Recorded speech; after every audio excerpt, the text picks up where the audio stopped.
mbokk yi internet Chrono-Actu daal leen jàmm ci xibaar yi ñu fas yéene ko doore ak jano ak taskatu xibaar bu coalition Yewwi Askan Wi doon amal nit ki tey jile jëmale ko ci seen manifester bu ëllëg bu ñu jàpp ci place de la nation ex place de l'obélisque. Ousmane Sonko ak i nattangom daal nañuy xamle ni ñu lànk mbaa ñu nangu seen bile manifester dinañ ko amal ci ni mbaa ci na. Ousmane Sonko moomee sax daal na fay jaarale yak président Macky Sall lu mel ni xeme ak tamit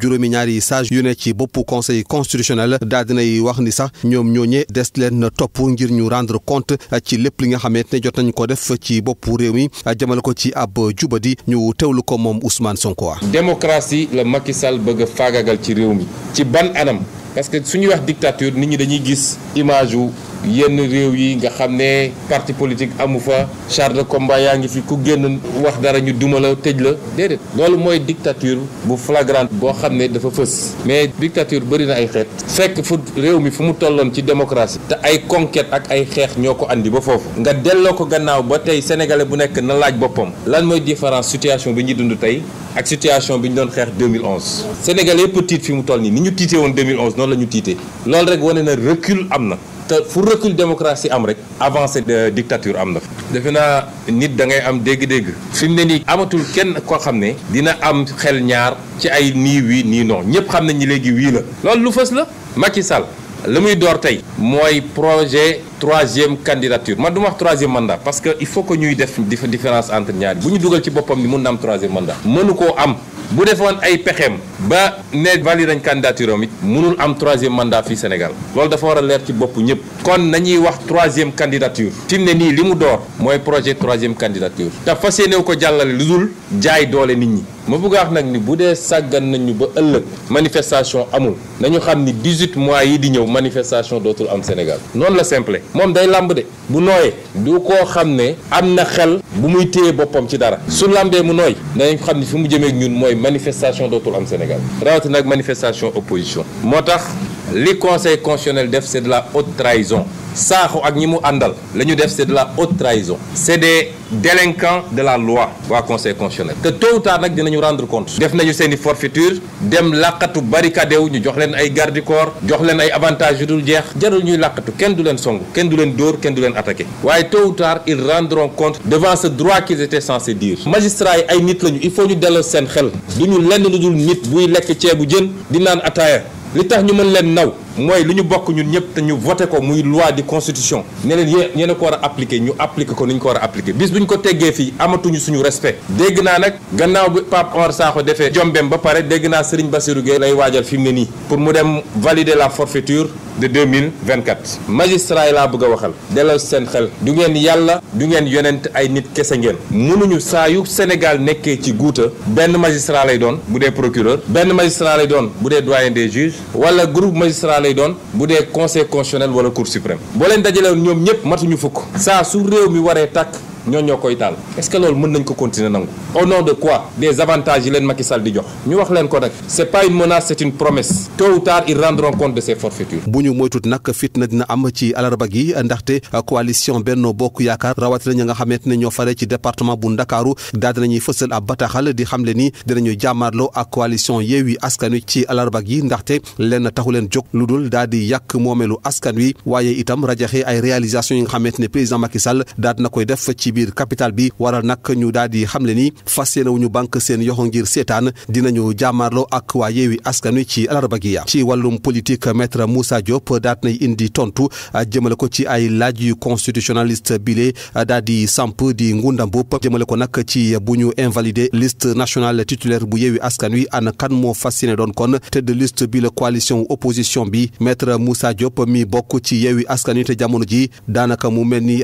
génn la gën a jege ko des ci biir boobu la coalition daal nay xamle ni loole yomb na ndaxte loi bi li mu ci wax leer na nañ ki nga xamante ne moo jiite liste suppléant bu Yewwi Askan Wi la wax ni moo nar a jiite kon liste Yewwi Askan Wi ñu teewlu ko moom maître Moussa Diop. Ça doit être mon ami et frère Omar Sy moo nekk ci kaw tête de liste des suppléants c'est Omar Sy yàlla moo dikk yëf yi demee noonu c'est lui qui va conduire la liste des baroudeurs de Yewwi Askan Wi aux élections c'est lui. xanaa ñu bëgg def leneen nag bëgg ko dindi ne gars yi démissionné leen ñu changé waat dugalaat seen i xarit mais c'est lui aujourd'hui qui doit être là-bas. du ma dugg ci débat boobu parce que je ne suis pas là pour parler de Ousmane Sonko. je suis là pour parler de droit. fekkeewu ma teewu ma man li may wax naa leen du ma xamul du ma ko wax lu ma xam laay wax. ces décisions yi ma interprété fii qui sont devant nous et je les lis devant les Sénégalais sont fondées en droit fépp foo xam ne texte autorisé na ko ça a été appliqué fépp foo xam texte autorisé wu ko ça fait l'objet d'une interprétation conformément à la jurisprudence boo xam ne amul revirement. ñu ni bon ñaari liste ndax mën na dindi benn bi bàyyi beneen bi suppléant wala titulaire la jurisprudence est claire elle n'est pas encore changée. ñu ñëw ñu ni est-ce que mën nañu changer une personne d'émission dans les délais oui hors délai non.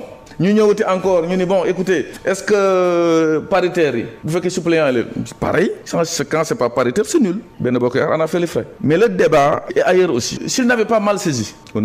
serait parti vers histoire de Gakou naan les parrainages de trop débat am ci ce débat gênant pour le Conseil constitutionnel xam naa li may wax parce que bon si vous prenez l'arrêté du 27 avril loolu ça aurait été intéressant ñu yegg fa mais egguñu fa moo tax yow mi en tant que journaliste tu vois que décision yi rendre ni leen mais bariwul coow ci loolu parce que ils ont mal saisi clap et fin du conseil constitutionnel qui dit du ma fa egg parce que il y a irrecevabilité non seulement boobu gëm sa bopp saisiré defar sa gox saisiré mais yow askan aussi saisiré c'est des vices de procédure ñoo conduire à des irrecevabilités man li ma gisagum en droit aujourd'hui décision yi ñu rendre yi je les comprends en droit man li ma gêné mooy lii cette décision là cet arrêté qui n'aurait pas dû être pris alors que ñenn ñi déposé nañu seen parrainage ba pare alors que un texte de loi ou bien réglementaire ne joue que pour le futur sauf décision expresse de rétroactivité alors ce qui fait que une décision du 5 li nga ko publier 24 heures lay am effet ça ne jouait qu'à partir du 6 alors ñi déposer le 4 nag yooyu yëpp c'est des questions yoo xam ni hélas peut-être qu'un jour ce sera traité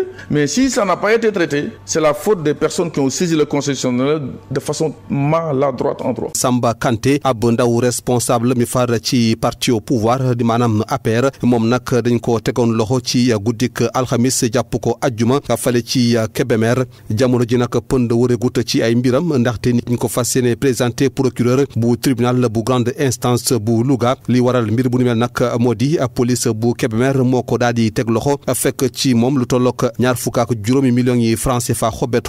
ak genn jaasi waaye itam ñeenti fausse attestation yi nga xamante ne ab gendarme moo ko daal di jox waaye nag buñ ko laajee kii moom koppar yooyu dafa wax ni moo ko moom naam sax indiwu ci genn preuve bu dee jaasi gi nag dafa wax ni loolee ngir sàmm kaaraange boppam la di fàttali ne Samba Kanté mile di responsable politique APR ab candidat la woon ci élection locale yu ñu weesu ci commune bu Ñomre waaye nag dañ ko fa mujj gagné jamono ji tembe mu ngi ci ab garde à vue épreuve physique ñeel baccalauréat 2022 dinañ ko mujj amal ci alxamis gu ñuy dëgmal yemoo ko juróomi ñeenti fan ci weerum juin loole nag mooy xibaar mi bàyyeeko ci directeur office du bac di Socé Ndiaye ci fàttali épreuve yooyu nag jàppoon nañ ko ci semaine bu ñu génn waaye nag mujjuta antu li ko sababoon moo di ne jàngalekatu épreuve physique yi ñoo sooboon ci ab gerew waaye nag fu mu toll ni daal nañ koy tegandi ci suuf ndar keppe ko wàllum tàggat yaram Casa Sport doon na champion bu Sénégal mu doon ñaareelu yoon ginnaaw 2012 lu leen may mbir bu ni mel nag